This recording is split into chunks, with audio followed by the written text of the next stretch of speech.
On Saturday afternoon, an aerial bomb struck a large construction supplies store in Kharkiv, igniting a massive fire. The death toll from the attack on the region's capital has risen to 14. Additionally, 43 people were injured and 16 remain missing. Kharkiv Mayor Ihor Terekov confirmed that a second bomb hit the city's central park.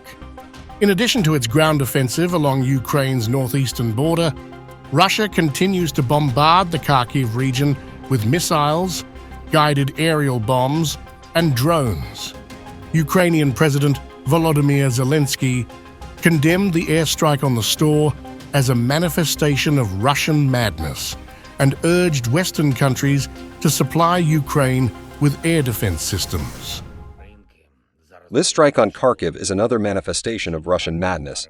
There is just no other way to put it. Only such madmen as Putin are capable of killing and terrorizing people in such a vile way.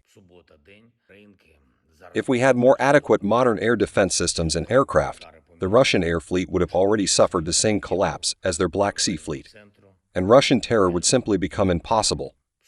Shooting down Russian combat aircraft, Russian missiles, and their drones is a true peacekeeping measure.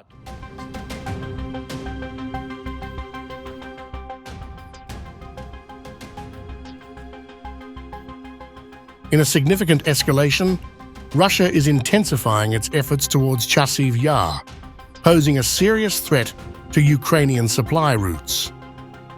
An artillery unit from the Light Assault Brigade of Ukraine's National Police has been actively engaging Russian tanks on Chasiv Yar's outskirts, a location Ukrainian military leaders identify as a primary target for Moscow.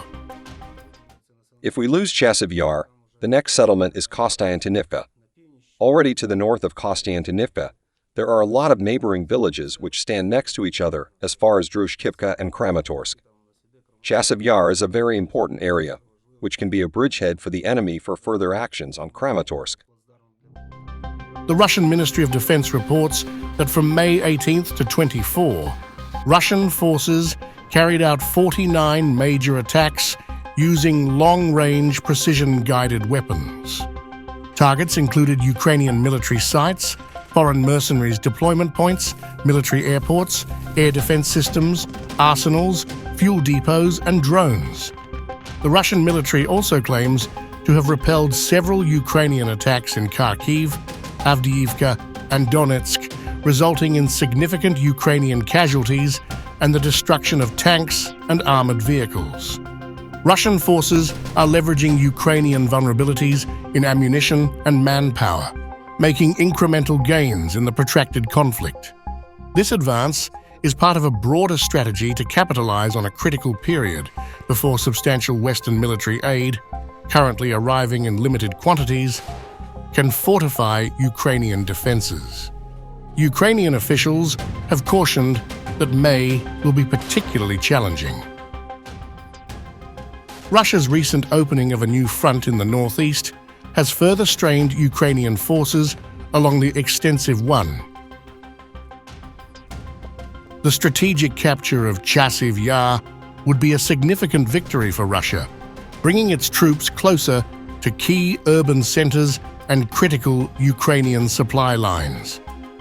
This development underscores the increasing complexity and intensity of the conflict in the region.